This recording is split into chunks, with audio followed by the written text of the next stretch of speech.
Dave Pearson always imagined a simple life, blending family closeness with the fulfillment of running a business. After his military service, he launched a company in suburban Philadelphia, believing hard work would lead to success. Though dedicated to his work, his devotion to family, his wife Linda, daughter Allie, and loyal employees was even stronger. Over time, he built a thriving business that felt like an extended family, with employees who became close beyond the office walls. The company thrived through teamwork, and Dave took pride not just in the growing revenue, but in the strong sense of community he had built. Employees celebrated, mourned, and supported each other, forming bonds that brought Dave immense satisfaction. One Friday night, Dave stood content in his quiet office, feeling proud of the 33 employees and the seamless teamwork, especially with his wife, Linda, handling finances and his brother, Rich, in sales. He had no idea that this happiness wouldn't last. His thoughts were interrupted by his office manager, Hannah, who asked if he needed anything for the next day's pork roast.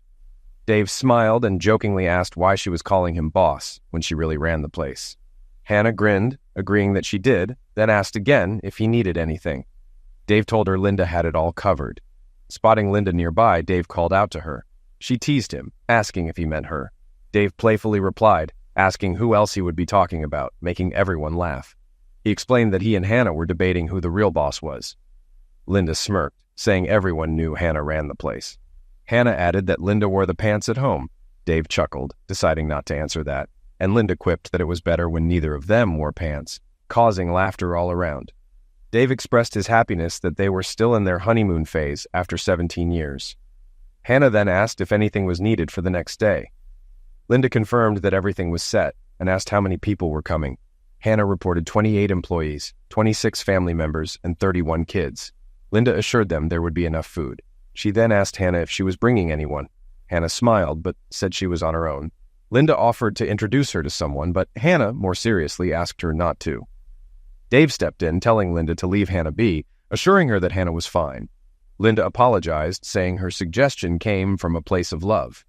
Hannah acknowledged this, but kept her thoughts to herself. Later, as Dave and Linda walked to the car, planning their usual Friday night, Dave asked if Linda had made the reservation. She confirmed, listing the dishes she had ordered: Mongolian beef for Dave, General Tso's chicken for Allie, and a seafood platter for herself. As they drove home, Linda noticed Dave had grown quiet and asked if something was wrong. Dave hesitated before admitting that while life was great, he was starting to realize how quickly Allie was growing up. Soon, it would just be the two of them, as Allie would start having her own date nights and eventually go to college. Linda reassured him that Allie would always be their little girl, but Dave sighed, acknowledging the reality that kids grow up, even if he didn't like it.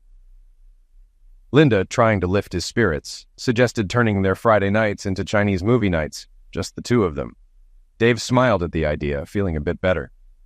Dave and Linda entered the house, where their daughter Allie rushed to hug her father, beaming with excitement. Their dog Banjo barked joyfully and sniffed the dropped bags of food. Allie excitedly announced that she had received an A on her geometry exam.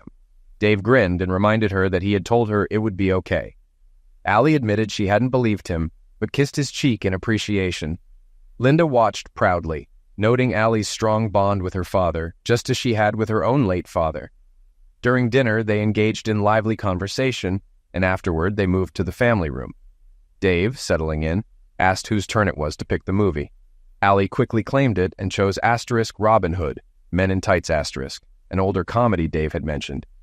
Dave chuckled, joking about the film being old, and expressed surprise that she hadn't picked the next John Wick movie. Linda intervened, declaring that there would be no more action movies for the night. Allie laughed, recalling that she lost count of the bodies in the previous film after 100, but assured them that tonight's movie would be fun.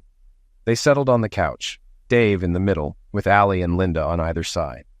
As they relaxed, Dave was struck by how quickly Allie was growing up, the thought of her eventual departure filling him with unease. The next morning, Dave's brother Rich and his wife Sonia arrived early to help with preparations for the big gathering.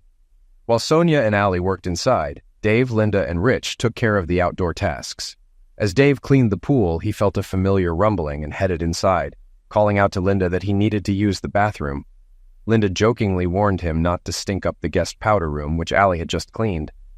Dave chose to use the basement bathroom instead, appreciating the quiet, dark space where his mind could wander. As he settled in, he He overheard a conversation outside the small window and recognized Linda's voice, speaking anxiously to Rich.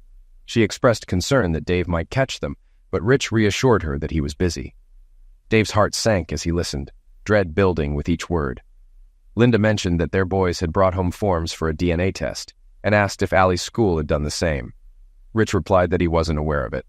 Then Rich asked the question that hit Dave like a cannonball, whether Linda had ever found out if he was Allie's father. Linda admitted she had been avoiding it but would check with the school. Rich hesitated, then asked if they should stop their affair, acknowledging the risk. Linda firmly refused, stating that they had gotten away with it for years and didn't want Dave to find out, as it would ruin them both. Rich suggested he might start fresh, but Linda angrily called him a prick and confirmed their next meeting on Tuesday at 6 o'clock at Valley View. They then parted ways, leaving Dave in stunned silence, his world collapsing around him. Dave closed the window, feeling sick. Tears flowed as he whispered, "What am I going to do?" The pain was unbearable, but he knew he couldn't confront them now with a house full of guests expected soon. He had to act normal, even though his heart was shattered. After almost 20 minutes in the basement, Dave knew he had to come out. "What can I do?" he thought frantically. "Ice," he whispered. Going out for ice would give him time to compose himself. He splashed water on his face, trying to hide his distress, and went upstairs, determined to act normal. Seeing Sonia, he said, "Tell Linda I'm getting ice." "Sure," she replied, unaware of the turmoil he was in. At the store, Dave took a few minutes to walk and think. Walking usually cleared his mind, but this time tears welled up. Frustrated, he shouted, "Stop it!" He wasn't used to being emotional, and it made him angry. He needed to stay in control and come up with a plan to get through the party and the days ahead without anyone noticing. The walk calmed him a bit, and he began to form a strategy. Realizing he'd been gone too long, he bought 8 bags of ice and headed home, bracing himself for what lay ahead. Allie greeted him first, noticing his distress. She asked what was wrong, and Dave quickly lied, saying his stomach was upset and he had to pull over. He asked her to move the ice to the freezer, explaining he needed to lie down. Concerned, Allie agreed and said she'd tell Linda. Dave hoped a few hours alone would help him regain control. When Linda checked on him, he told her he had stomach cramps and vomiting but no fever. She sympathized and told him to rest, saying everyone would understand if he didn't join the party. Left alone, Dave paced and planned. He concluded that divorce was inevitable and both Rich and Linda would be fired. He thought about the financial impact and the effect on Sonia, the boys, and his parents. But his biggest worry was Allie. He feared losing her regardless of her biological relation. As he tried to hold it together, Allie came upstairs. Dave pretended to sleep, feeling her gently touch his hair. She asked if he was okay, and he softly said he needed to rest before the guests arrived. Their dog, Banjo, jumped onto the bed and licked his face, unknowingly wiping away his tears. Allie smiled, saying she had brought him a friend and that she loved him. She kissed his forehead, and in that moment, Dave felt her love and knew he had made the right decision. He realized Allie needed to know the truth before the confrontation, though he hated that it was necessary. Dave wondered what Linda and Rich were thinking, finding their betrayal incomprehensible. He knew he would soon expose their treachery, destroying the perfect life he once had. Bitterness filled him as he thought, damn them. Despite everything, Dave managed to be sociable with the guests. Linda and Rich were too busy to interact with him, which was a relief. Hannah noticed something was off but said nothing. Dave kept Allie close, drawing strength from her presence. She assumed his need for closeness was due to his supposed illness, helping him maintain his cover. After helping with the cleaning, Dave announced he was heading to bed early, choosing the guest room as an excuse, which Linda accepted. He felt satisfied that his plan for the first night had worked. The next morning, the family attended church together. During the service, Dave pretended to receive a text, catching Linda's attention. She gave him a questioning look, but he whispered, "Later." After the service, Linda asked about the message. Dave told her the owner of Gupta Water Equipment needed him for a Monday meeting, and he'd be back by Tuesday. When Linda asked where, Dave answered, "Pittsburgh." He added he'd leave that afternoon to get enough rest. Linda then asked if they were still going to his parents' house for lunch. Dave confirmed but mentioned he would drive separately so Linda and Allie could stay longer. Dave felt satisfied with how things were unfolding. He successfully avoided Rich during brunch, and Linda was too preoccupied to notice his emotional distance. After lunch, Dave left, stopped by the house to grab paperwork, and checked into a hotel near their business. He then called his attorney, Bill, who was also a close friend. Dave explained the situation to Bill, who had gone through a similar divorce. Although Bill wasn't a family lawyer, he recommended his colleague Angela, who specialized in such cases. Bill called Angela, and she agreed to meet them for dinner. During dinner, Dave learned that Bill and Angela were engaged. They spent the evening discussing strategy, and Angela scheduled a Monday meeting to finalize the details. It seemed Dave would be ready to serve Linda with divorce papers by Friday. At one point, Dave stepped out to call home, pretending he was already in Pittsburgh. Linda answered, asking how he was feeling. Dave said he was a bit tired, but okay, then asked if Allie was there. Linda confirmed she was watching TV next to her. Dave asked to be put on speakerphone, and Allie excitedly told him she missed him. Dave reassured her that he'd be home for their date on Tuesday, and Allie brightened, saying she would pick a movie for them. After saying their goodbyes, Linda felt a little hurt by the brief conversation, but assumed Dave was just exhausted from the long drive. Dave opened the hotel window, hoping for fresh air, but was hit with dumpster odors. Just perfect, he thought, reflecting on the mess his life had become. He shut the window and spent the night wrestling with his thoughts. The next day, the meeting with Bill and Angela went well. That evening, Dave made another brief call home, claiming he was having dinner with clients. In reality, he was strategizing alone in his hotel room, dreading the next day when he would have to explain everything to Allie.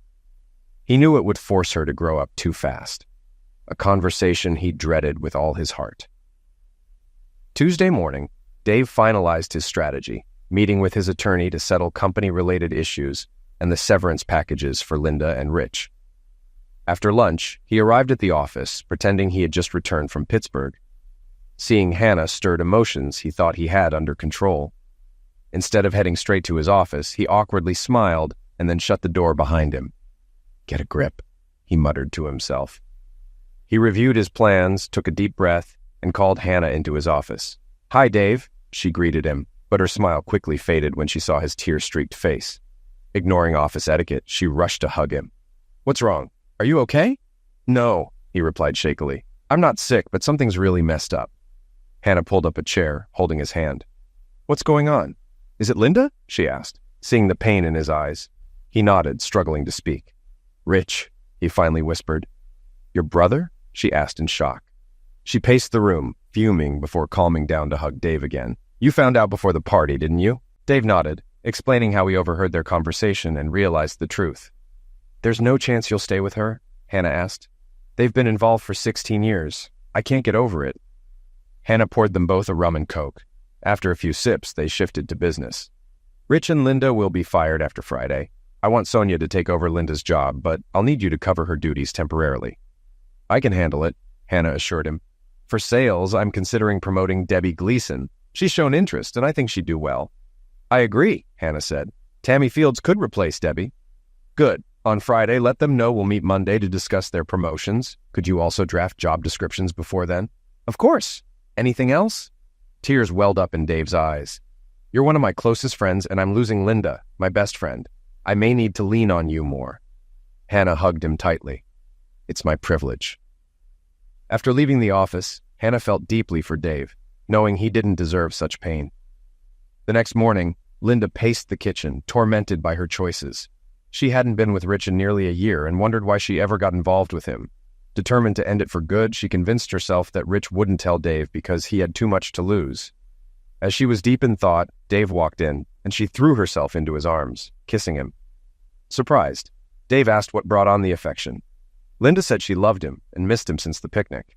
Dave, lying, said he missed her too, while wondering how she'd react if he asked about Rich. When Linda asked about his plans with Allie, Dave mentioned taking her to Vincent's for Italian and a movie. Linda asked if he had plans that night. When Dave inquired why, she flinched slightly and replied she was going shopping at the mall. Dave teased her about window shopping, and Linda forced a smile, saying she might see if anything caught her eye. Dave added, "Shop safely," and immediately regretted it when Linda questioned his meaning. He brushed it off as a joke, noticing her unease. Fortunately, Allie came downstairs, breaking the tension. Allie greeted Dave with excitement, and they discussed their plans. As they left, Linda felt a mix of pride, love, guilt, and remorse, deciding that tonight would be the last time with Rich. After waiting 20 minutes, she grabbed her keys and headed out to meet him. As Dave and Allie drove away, anxiety gripped him. He took deep breaths and, holding Allie's hand, apologized for the change in their plans. Allie, concerned, asked why. Dave explained they wouldn't have a fancy dinner or see a movie, but needed to talk and see something important. Allie, worried, asked if it was a secret from her mom. Dave reassured her, asking for patience until they weren't driving. They drove in silence until they reached Chick-fil-A, grabbed food, and then headed to a small office complex near the Valley View Motel. Allie asked why they were there, and Dave hesitated before revealing that Linda was having an affair and would be meeting her lover there soon. Allie, in shock, refused to believe it. Dave sadly confirmed her fears, and as they watched, 2 cars pulled into the motel. Allie saw her mom's car, followed by Uncle Rich getting out and walking into the motel with Linda. Allie and Dave, both devastated, hugged each other as Dave took pictures of the encounter. They watched Linda and Rich embrace and enter a motel room together. Dave apologized to Allie, who, through tears, realized the gravity of the situation. She vowed to stay with her father, rejecting her mother. Dave promised to do everything to keep her with him. Allie, angry, declared that if forced to stay with her mother, she would make her life miserable. Dave knew it wasn't the time to encourage an open mind about her relationship with Linda. He warned Allie that the hardest part was coming, and that they would need to act normal until he confronted Linda on Friday. Allie, overwhelmed, expressed doubt she could do it, but Dave reassured her that they would get through it together. They left the motel to find a quiet place to talk. Dave drove to a secluded picnic area in a nearby park. There, they spent the evening talking, planning, crying, and venting their frustrations. The experience brought them closer than ever, making it feel like it was them against the world. They returned home just after 10 p.m., but Allie wasn't sure how she'd manage to act normal for the next 3 days. "Daddy, I'm not sure I can see her without wanting to slap her," Allie confessed. "Watch your language, honey," Dave gently admonished. "You may not want to hear this, but eventually, you'll need to maintain some kind of relationship with her." "It'll never be the same. I won't respect her," Allie replied bitterly. "Let's stick to the plan for now," Dave suggested. "When we get home, just say you're tired and head straight to bed, okay?" "I can do that," Allie agreed. After a pause, she added, "Daddy, I really love you. I don't know how you're handling this, but I'm here for you." Dave smiled as they pulled into the driveway. "How did I get so lucky to have such an amazing daughter?" he said, his voice filled with emotion. "You're not a slacker, Daddy. You're the best man I know and the best dad a girl could ask for." They quietly entered the house, relieved to find Linda already in bed. Allie kept her emotions in check while Dave found Linda pretending to sleep. Knowing she'd been with Rich, he was grateful they both avoided any interaction. They lay back to back in bed, each lost in their own painful thoughts, tears silently falling. The next morning, Dave woke up, smelled the coffee, and got dressed for his trip. He checked on Allie, who was ready. In the kitchen, Linda was making pancakes and greeted him cheerfully. Dave hugged her and kissed her neck.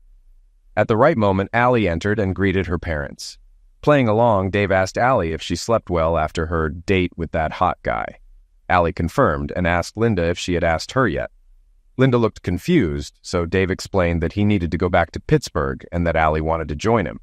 Linda agreed, saying Allie would make the trip more enjoyable.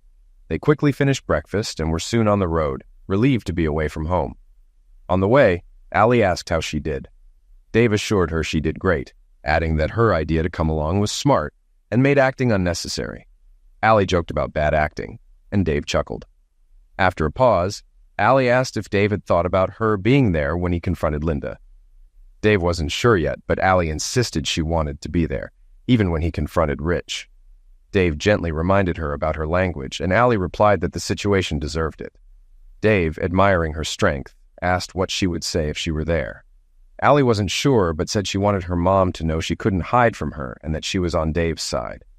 They checked into a hotel, and in the elevator, Allie quietly asked when the affair started. Dave said he didn't know exactly, but it was a long time ago. Tears welled up in Allie's eyes as she began to ask a question, but Dave gently interrupted, assuring her that whatever the answer, it wouldn't change anything between them. They walked to their room in silence. Once inside, Allie asked if Dave wanted to know everything. Dave wasn't sure and asked if she did. Allie, with a trembling voice, said she knew who her dad was, but thought it was wise to find out, adding she didn't know if she could handle having 2 cheating parents.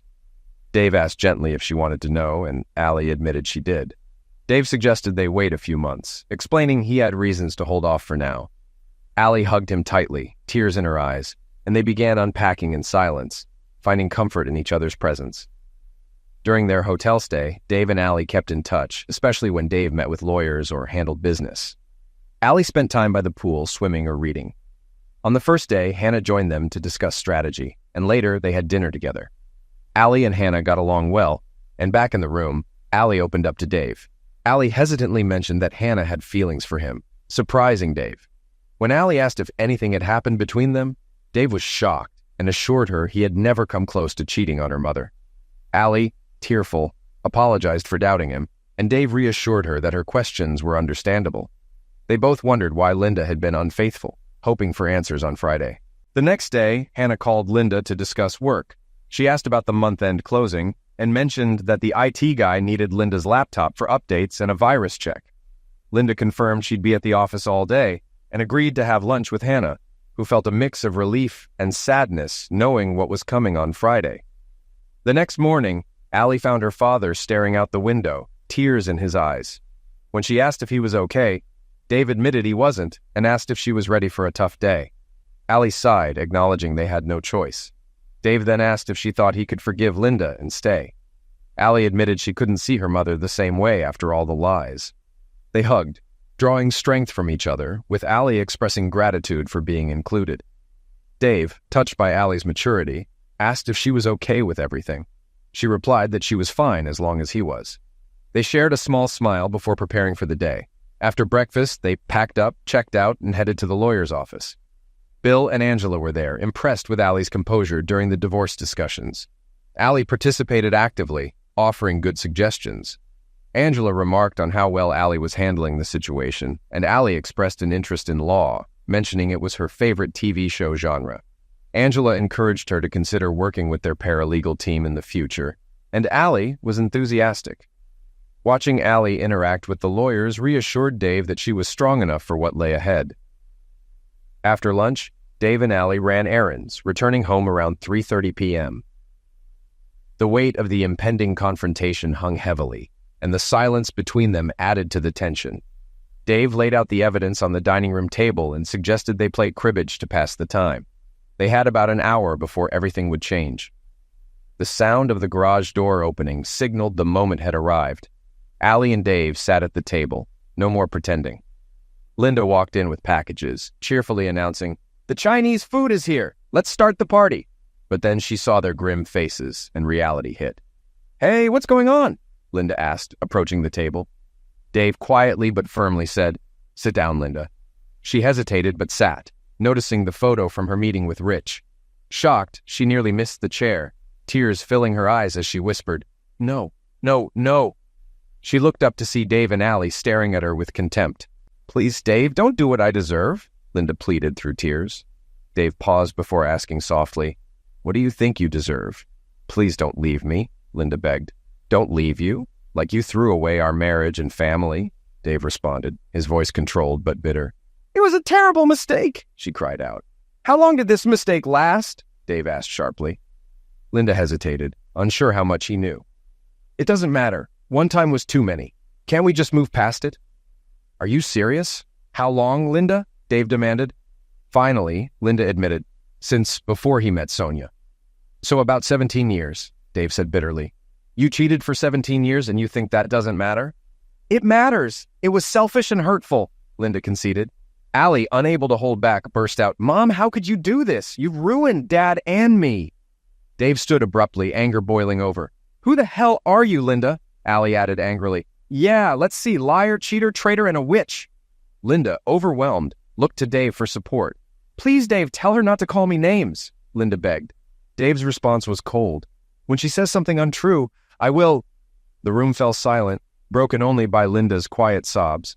Finally, Linda asked, "What are you going to do?" "Go to your room, clean yourself up, and calm down. Your crying is just making us angrier. We'll talk before Allie and I leave." "But we need to fix this. Where are you going?" Linda asked, panic in her voice. "That's not your concern, and we won't fix anything in a few hours. Go upstairs," Dave ordered. Linda staggered up the stairs. As planned, Dave sent a message to Linda's sister, Shelley. "All set. She'll need you. Be here in 30. Got it, Shelley replied. Linda sat on the bed, sobbing. After a while, she began to think of ways to salvage her family. But then the harsh realization hit her. This would no longer be her bed. She had ruined everything for nothing. Fresh tears flowed as she processed the loss. 20 minutes later, she returned downstairs, still upset but more composed. Dave began bluntly. First, you know you're fired, right? Linda's tears started again. Why? I'm good at my job, she protested. Do you really need to ask? I don't trust you anymore, and I don't want you around Em, Dave responded coldly. Linda lowered her eyes, struggling to control her emotions. What else? Dave handed Linda a stack of papers, explaining they contained the documents she was expecting, along with her severance check and the agreement. He instructed her to open a separate bank account and review the documents, suggesting she hire an attorney. He offered to cover initial costs, but made it clear that if she chose to fight, those expenses would be hers. Trembling, Linda said the situation felt harsh and asked if they could try to fix things. Dave ignored her plea, informing her that Shelley would arrive soon to support her. He suggested she go with Shelley for a while because he wasn't ready to talk. He added that when they were both ready, she could return to stay in the guest room until permanent arrangements were made. Desperation crept into Linda's voice as she asked if she could stay. Dave, losing patience, snapped that he didn't want to see her face for a while, his words cutting deeply. Linda paused before asking if there was really no chance for reconciliation. Dave, with finality, said he didn't see a way out, citing the 17 years she had spent with his brother and how she had destroyed 2 marriages and split 3 families. Linda, almost in disbelief, questioned 3? Dave confirmed, explaining it wasn't just their marriage and Sonia and Rich's, but also his parents, as his brother was now dead to him. The gravity of her actions sank in, and Linda murmured for God's forgiveness. Dave acknowledged that while God might forgive her, maybe he would too, someday. Shelley arrived just then, and Dave hugged her before calling Allie from her room. As he prepared to leave, he briefly glanced at Linda, both seeing the pain in each other's faces, feeling the full weight of their lives being torn apart. The bond of 18 years was now cruelly severed, and it would take time, if ever, to heal. Dave and Allie drove in silence, aware of the plan, but unsure if they were ready. Dave initially thought about savoring the moment, but quickly realized the pain it would cause, especially to his parents, who were already at Sonia and Rich's house for dinner. As they arrived, his heart raced, but Allie squeezed his hand and said, "Dad will get through this." "Stay close to your grandparents and give them the picture when I give it to Sonia," he reminded her. "I've got it," she replied confidently. They entered the house just as dinner ended. Allie hugged her grandparents and Sonia greeted Dave. "Hi, guys. We weren't expecting you, but there's plenty of food." Dave kissed Sonia's forehead, thanked her, and said they needed to talk. He handed Sonia a photo of Rich and Linda together, while Allie gave the same to their grandparents. The room filled with gasps as everyone processed the images. Dave then handed a copy to Rich and demanded an explanation. Rich turned pale and slumped into a chair. Their father demanded answers. Sonia slapped Rich, cursing him. Dave intervened, urging her to let Rich speak, but Rich stammered, unable to defend himself. He asked where the picture came from, and Dave sharply replied that it was the wrong question, insisting Rich admit the truth. Sonia begged for an explanation, and Dave revealed that Rich and Linda had been having an affair since before Sonia met Rich. Sonia erupted, attacking Rich until she collapsed in tears and ran to the living room, where her mother and Allie comforted her. Their father confronted Rich, demanding confirmation, and Rich tearfully admitted the truth. Their father expressed disgust, calling Rich a disgrace for betraying his own brother and wife. Rich tried to apologize, but Dave cut him off, declaring Rich was dead to him and that he didn't want to see him again. He also informed Rich that he was fired and told their father he no longer considered Rich his brother. Their father tried to calm Dave, but Dave was firm, saying that if Rich was around, he would leave, and if it happened too often, their father would have made his choice. Their father sighed, understanding Dave's stance but asking not to be expected to cut Rich off completely. Dave accepted, but warned that the situation wouldn't be easily fixed. Sonia returned, shouting at Rich to get out and pack his things, a command echoed by their father, who told Rich not to think about staying with them. Rich, teary-eyed, glanced at his mother but saw only contempt. As Rich went to gather his things, Dave stopped him, demanding his office keys and instructing him to report to Bill Hardwick on Monday to turn in his company car and receive a severance package. Dave also took Rich's computer bag, which caused Rich to panic. Rich protested, saying he had personal stuff on the computer, but Dave insisted it was company property and that anything personal would be returned on Monday. Desperate, Rich lunged at Dave and threw a punch. Dave retaliated, knocking Rich to the floor. The room erupted in chaos as others tried to intervene, but their father finally calmed Dave down with a bear hug. As they both stood, Rich lay semi-conscious on the floor, defeated. Regaining his composure, Dave apologized to Sonia for springing this on her and asked if they could talk privately over the weekend. Sonia, unsure, agreed. Dave then apologized to his parents, and his mother responded gently, saying they understood and would talk later. Dave agreed, then turned to Allie and asked if she was ready to go home. Allie stood by his side, ready to leave. Before leaving, Dave asked his father if he and his mother would stay to help Sonia and ensure Rich left quietly. His father nodded, assuring him they would handle it. Dave, with resignation, remarked that it was just him and Allie now. His father reassured him that they were still there for him too. Dave and Allie left in silence. While Dave regretted the scene, he felt some relief from venting his anger. However, a more pressing thought soon occupied his mind, and Allie noticed it too. Why was Uncle Rich so protective of his computer bag? What's in there? I'm wondering the same thing, Dave replied. Let's go home and find out. Daddy, are you okay? You seemed out of control, Allie asked, her concern evident. I'm fine, just sore, Dave replied with a forced chuckle. I was worried you might hurt Grandpa when he tried to stop you, Allie admitted. I guess I was more than out of control, huh? Dave said, reflecting on his actions. Definitely. But it probably felt good, Allie said with a small smile. They exchanged a knowing look, both aware of the tension, but also the bond between them. Meanwhile, Rich packed his belongings into suitcases and trash bags, seething that his affair had been exposed and that Dave had taken his computer bag. He made sure to load a lockbox into one of his suitcases, knowing he'd need its contents.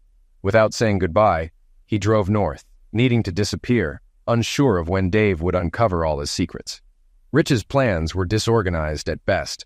He aimed to find a small town in Wyoming or Idaho, rent a place with cash, and then ditch his car further west. He considered stealing a vehicle or taking a train or bus to avoid detection. Without access to the files on his computer, he was lost. How did everything go to hell so fast? He muttered angrily, unaware that he'd overlooked two crucial things in his panic.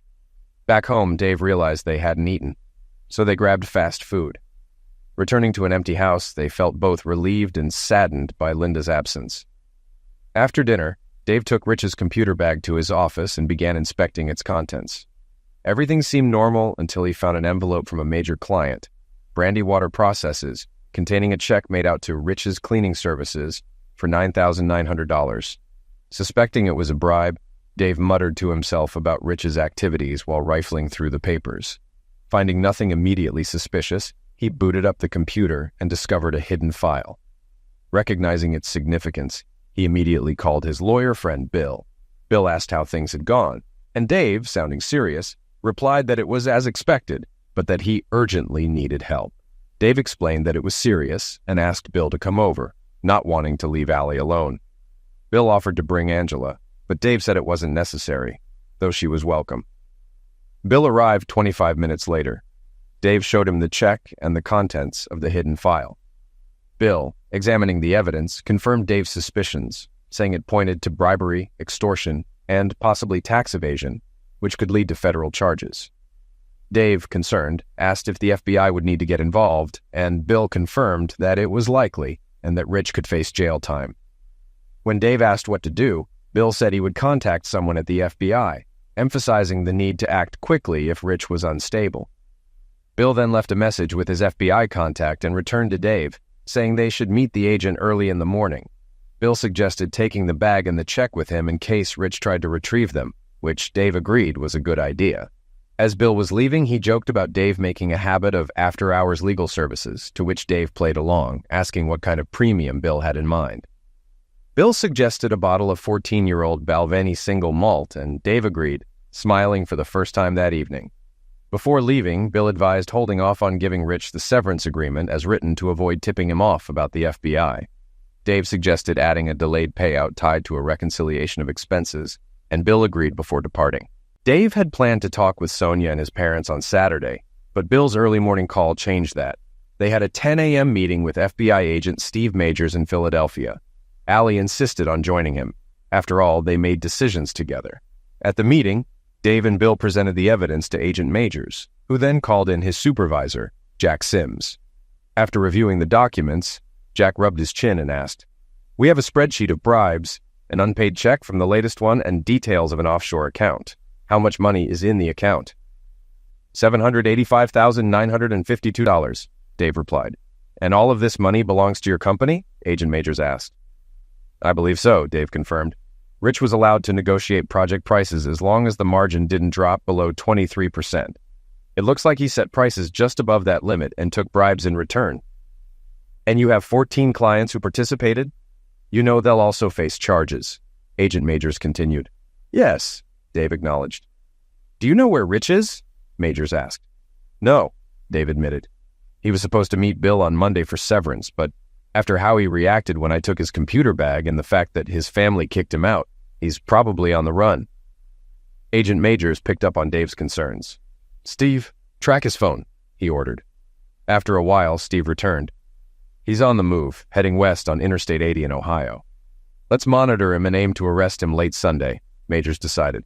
"We'll coordinate with local authorities and hold him for 48 hours without charges, giving us time to prepare formal charges by Monday." On the way home, Dave, Bill, and Allie chatted lightly, though Dave had other concerns, particularly Allie's DNA test.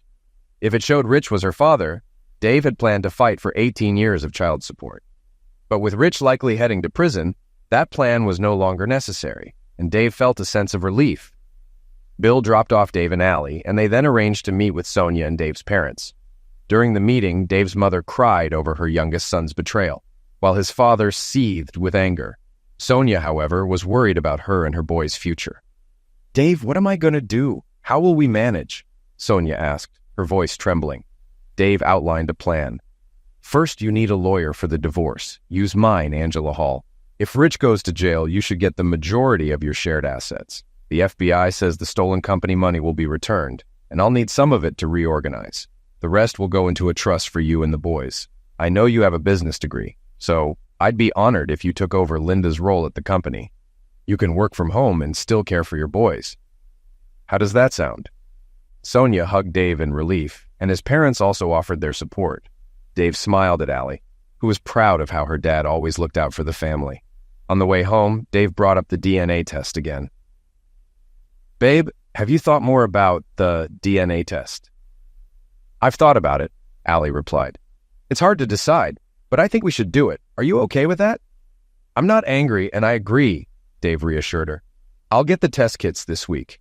You know this won't change how much I love you, right?" "I know," Allie said softly. "It won't change how I feel about you either. I just want to know." Dave felt some relief after discussing the DNA test with Allie. Though much work remained, he could see the end of this nightmare approaching. Meanwhile, Rich drove west on Interstate 80 through the night, stopping at a McDonald's for breakfast and to rest just before entering Ohio. Using his iPad, he searched for destinations and decided on Sioux Falls, remote yet large enough to blend in. He booked a cheap furnished room and planned to ditch his car near Fargo, take a bus back, and lay low. "Feeling better?" "Yeah," Rich shouted out loud. "I have a plan." But as he drove, doubts crept in, and he realized how flawed his plan was. Despite the fear, he felt trapped and couldn't turn back now. Thoughts of surrender crossed his mind, but they scared him even more, so he kept going. He thought about his family and the damage he had done. He forced himself to focus on anger, knowing he was now the hunted. Regret had no place. Exhaustion eventually forced him to pull into a Cracker Barrel parking lot for a few hours of sleep. On Sunday morning, he woke up just in time for breakfast, then hit the road again, driving aimlessly as he reflected on his actions. The weight of his choices grew heavier, but he tried to push it aside. By evening, he stopped at a diner near Omaha, still 200 miles from Sioux Falls, where he had a motel reservation. As he approached the diner, two men asked if he was Richard Pearson. He knew it was over. The FBI had caught up with him. On Monday morning, Dave brought donuts, bagels, and coffee for an all-staff meeting. Before that, at 8 a.m., he met with Debbie Gleason and Tammy Fields to announce their promotions. At the meeting, he introduced them as the new sales team. The staff was supportive despite the recent turmoil.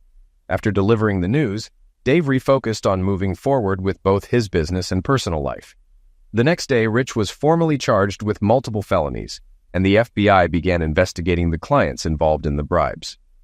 Knowing he would lose some customers, Dave started restructuring the business, planning to spin off part of the manufacturing and develop a new distribution company. He finalized these plans just in time for Linda's return, knowing he would need all his strength to navigate the challenges ahead.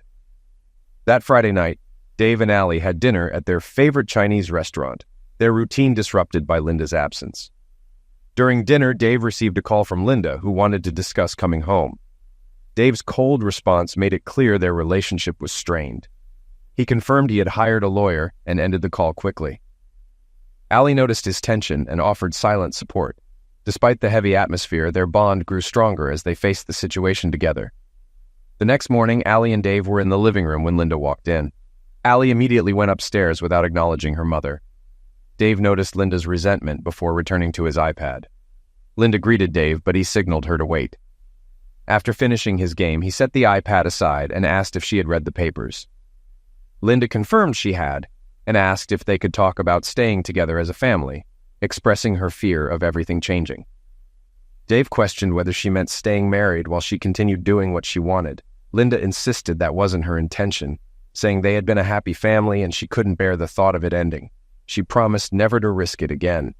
Dave, unconvinced, pointed out that she hadn't considered the consequences of her 17-year affair and now wanted to stay together just to avoid the fallout. He accused her of having fun with his brother while he was clueless at home. Linda denied loving Rich, admitting she didn't even like him much, and described him as selfish and terrible in bed. Dave, in disbelief, quietly remarked that she had risked everything for 17 years for a man she didn't even like and never tried to end it. Yet she still couldn't explain why. Linda, sobbing, admitted she didn't know why she had done it, calling it a stupid and selfish mistake. She explained that the first time was a drunken mistake, and after that, Rich threatened to tell Dave if they didn't continue. She acknowledged getting a small thrill from getting away with it, but couldn't fully explain her actions. Dave, now resolute, told Linda they were done. Seeing her sobbing, he softened slightly, offering her time to pull herself together and asking if she wanted water. When she whispered that she did, he handed her a bottle from the fridge. He then told her that when she was ready, they would discuss the paperwork at the table. Upstairs, Allie sat on her bed, listening to her parents argue. She tried not to cry, but hearing their pain, especially her father's, broke her heart. She resolved to build a life with him, while her mother could suffer in her own misery. Dave went to the restroom, letting out tears he didn't want Linda to see. He knew he had to harden himself and distance his emotions. When he came out, he saw Linda slowly walking to the dining room, her puffy face and red eyes showing her sorrow. Dave felt torn between satisfaction at her suffering and a desire to end her pain, so he decided, no more yelling. He apologized for yelling and promised to keep it together. In a barely audible voice, Linda said he could yell, curse, or even hit her if it meant staying together, but she knew it wouldn't happen. Dave confirmed it wouldn't and asked if she had read the papers. Linda softly said she had and acknowledged they were fair, but pleaded not to give up Allie, offering to give up some money instead. Dave firmly refused, explaining that he and Allie had a special bond, and he couldn't lose her too. He pointed out that in a few months, Allie would be 16 and could choose for herself, making it foolish to go against her wishes now. Linda argued that he wouldn't lose Allie and that she needed to heal their relationship, which she couldn't do if Allie wasn't with her. Dave insisted it wouldn't work that way, noting that all Allie felt for her mother was rage and that living apart would help her process it.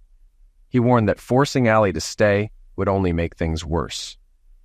Linda, frustrated, shouted that she wasn't giving Allie up. Unbeknownst to them, Allie had been listening nearby. She suddenly burst in, screaming at her mother, calling her names, and listing every betrayal. For over 10 minutes, Allie unleashed her anger, confronting Linda whenever she tried to turn away. At one point, Allie grabbed her mother's chin, forcing her to face the fury she had caused.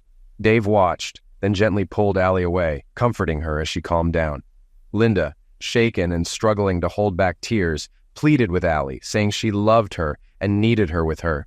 Allie, now calmer, firmly replied that it wasn't happening and warned that if she were forced to stay, she would make Linda's life miserable, with Dave not around to stop her. When Linda asked what had happened to calling her mom, Allie coldly responded that everyone wanted to know, adding a harsh insult before returning to her room, satisfied and smiling to herself. Overwhelmed by sadness, Linda realized she couldn't stay in the house during the divorce. Not wanting to rent her own place since she planned to fight for custody and the house, she temporarily moved in with her sister. The divorce case was before Judge Stan Lawson, who had reviewed both petitions and had a clear idea of how it would go. Although he usually recommended counseling, the 17-year affair with the husband's brother made reconciliation unlikely.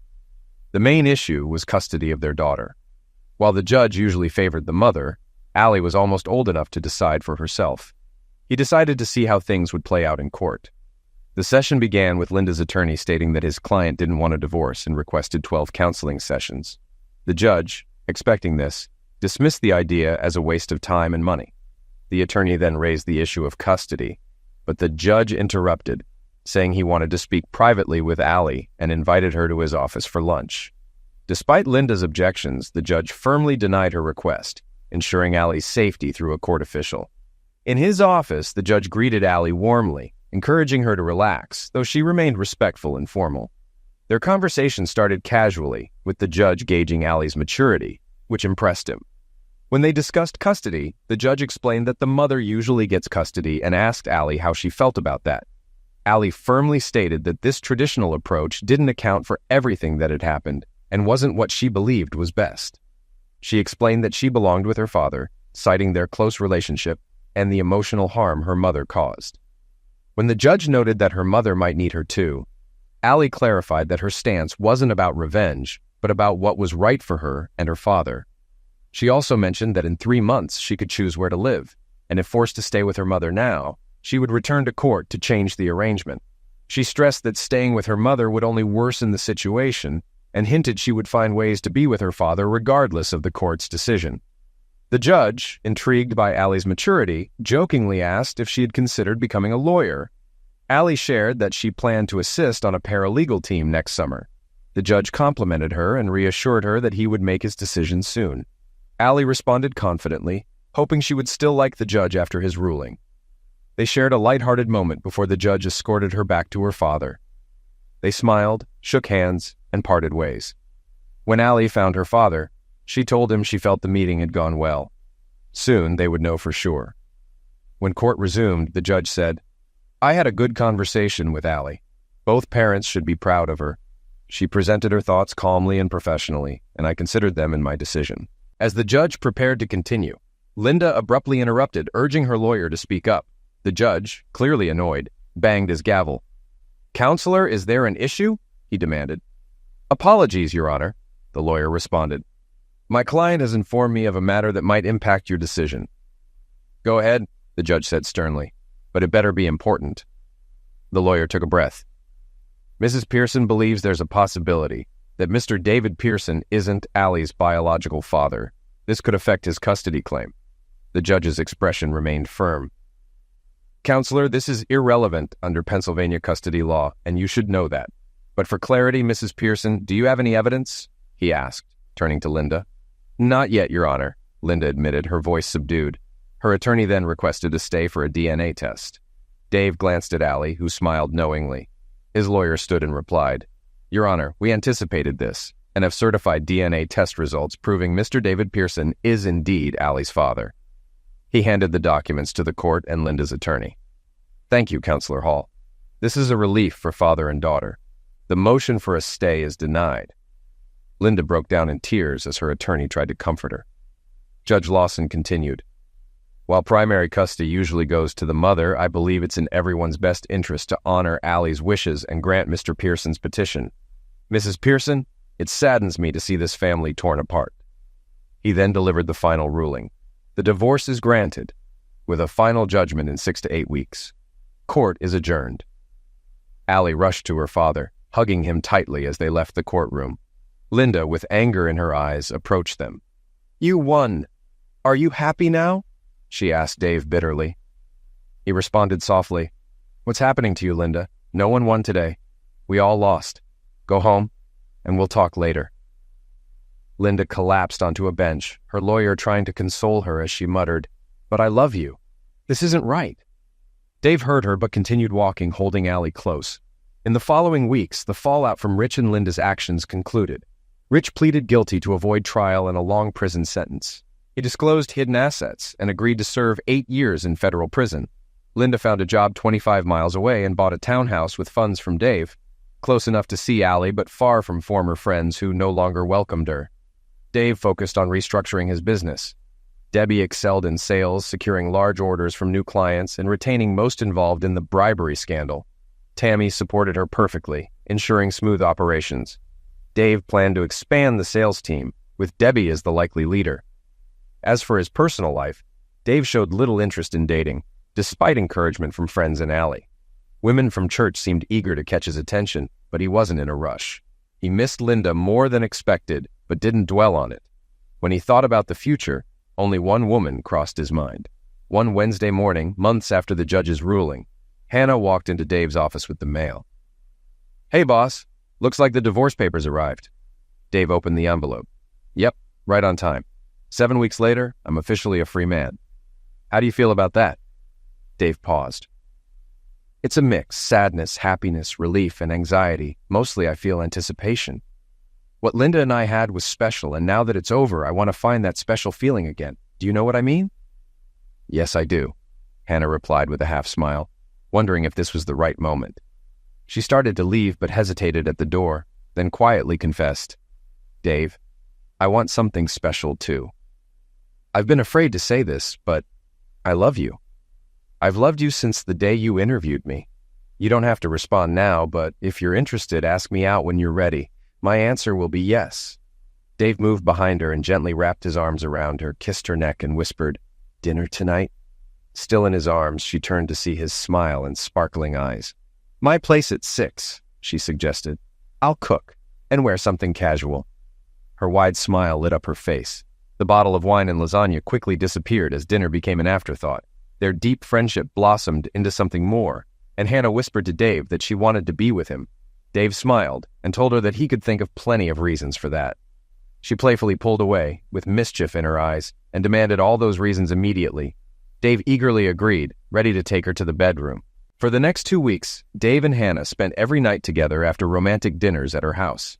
One evening, Dave whispered that it was time, and without hesitation, he carried her to the bedroom, feeling his life fall into perfect harmony. Later, Dave told Hannah he was done holding back. He confessed his love for her, saying he never wanted their relationship to end. Hannah smiled, assuring him they had each other, and if he was certain, she wanted them to never part. Dave jokingly remarked that it might make walking difficult, but he was ready. Hannah teased him, calling him a smartass, but clarified she knew what he meant. Dave then acknowledged that while others might think they were moving too fast, he didn't care. Hannah agreed, saying she'd lived with these feelings for 7 years, and it felt right to her too. 6 months later, they married at their church, celebrating with a casual pig roast in their backyard. With 200 guests, children enjoyed the pool and entertainment, while adults danced and relaxed under a marquee.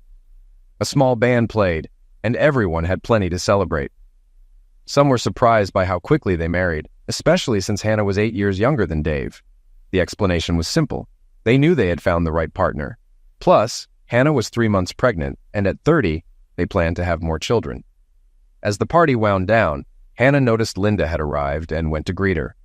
Both women were unsure how the visit would go, but Linda quickly eased the tension by smiling and embracing Hannah. She congratulated her warmly, commenting on the wonderful celebration. Hannah thanked her, joked about Dave's pig roasts, and asked how Linda was doing. Linda admitted she was still working on herself, but was much better than months ago. She assured Hannah that she was genuinely happy for her and Dave. At that moment, Dave joined them and gave Linda a warm hug, expressing his gladness she had come, though he wished she had arrived earlier. Linda explained she didn't want to be the ex who stole attention, but reiterated she was happy for them. Dave thanked her and asked if she was ready for Allie to spend 3 weeks with her while he and Hannah were on their honeymoon. Linda replied that she was looking forward to it, though she hoped Allie wouldn't dread it too much. Linda mentioned that Allie felt guilty about some things, but reassured Dave they would be fine. Dave chuckled and asked if Linda was going to meet his emotional support animal, which puzzled her. She asked if he still had Banjo, and Dave laughed, saying Banjo would be with Allie. He clarified that he meant the pig they roasted and invited her to grab a plate. Any lingering tension dissolved as Hannah and Linda laughed, joking about the idea of throwing Dave into the pool. No two divorces or breakups are alike. People react differently when life falls apart. After discovering Linda's affair, Dave doubted he'd ever find happiness again. Allie mourned the loss of her family, and Hannah feared she'd either live without love or settle for less. They were all broken, yet in the end, Dave, Hannah, and Allie found greater joy than before. Though everything fell apart, they hoped the same healing for Linda and Sonia. Only time would tell. 10 years later, the pastor asked, "Who gives this woman to be married?" Dave firmly replied, "Her mother and I." He then placed Allie's hand in her groom's, Nathan Lawson, the grandson of Judge Stanley Lawson. Dave joined Hannah, who was shedding happy tears. Linda sat nearby with her fiancé. While Hannah and Linda had rekindled their friendship, Dave kept his distance from his ex-wife, though he no longer felt the need to avoid her. His love for Hannah and their 3 children had healed past wounds. As Dave sat down, Hannah whispered, "Nice touch, Mr. Pearson. Mothers, plural." Dave smiled, proud of his 10-year-old daughter Sarah, Allie's maid of honor. His youngest, Jenna, was the flower girl, and little Dave Jr., now 3, was the ring bearer. He quietly basked in love and pride, feeling deeply grateful. Allie had graduated top of her class from Temple University Law School, where she met and fell in love with Nate. As they dated, Dave and Judge Lawson became close friends, making the blending of their families smooth. Nate focused on criminal law, joining Bill Hardwick's office, while Allie pursued family law with Angela Hall's team. Dave's business changes exceeded expectations, and at 48, he and Hannah planned to retire when he turned 55. Though not a billionaire, his financial planning made their goals achievable. Sonia remarried a wonderful man who managed the Eastern Territory of a pump company Dave's business represented. Together with her 2 boys from Rich, they now had a 4-year-old daughter. Dave's parents had retired and were enjoying good health, passing Sunday family dinners to Dave and Hannah. 3 months after Allie's wedding, Dave's father broke a promise and brought up Rich. He informed Dave that Rich was leaving next week and wanted to see the family before he left. Dave admitted he had considered reaching out since Rich's release from prison and mentioned hearing that Rich had joined a missionary group. Dave's father confirmed this, explaining that Rich was going to Tanzania as a water purification specialist after connecting with a prison ministry. Dave agreed to the visit, but warned that Sonia and her family might not like it. His father reassured him that they were fine with it, as Rich had already visited them. Dave was surprised since Sonia hadn't mentioned it, but his father reminded him that Dave had made it clear he didn't want anything to do with Rich. Dave acknowledged this and asked what his father thought of Rich now. His father reflected, admitting that Rich's actions had felt like a personal attack, and it hurt deeply. He said, if not for Allie, he didn't know how he would have coped. Dave agreed they had stayed strong through it all. His father then shared that Rich had always felt like an outsider in the family and saw Dave as the perfect son he couldn't compete with, even though they had never shown favoritism. After some reflection, Dave decided he owed it to both of them to talk and clear the air. His father was relieved, knowing Dave would see it that way. Dave shared how he recently felt overwhelmed with joy and peace, thinking about how things had turned out after the chaos of 10 years ago. He noted how Sonia had remarried, Rich's stolen money was recovered, and his business had thrived. When his father asked if Dave was saying that what Rich did ended up being a blessing, Dave admitted that, in some ways, it had, though the end of his marriage to Linda was a tragic loss. However, he expressed deep love for Hannah and wouldn't trade her for anything. His father asked if Dave loved Hannah more than Linda. Dave explained that he loved Hannah differently, but just as strongly, if not more. He still had feelings for Linda, but they weren't the same as before. What mattered now was his commitment to Hannah. His father was reassured, but then asked how Dave felt about Rich. Dave admitted that while he hated what Rich had done, he was strangely grateful for how things turned out.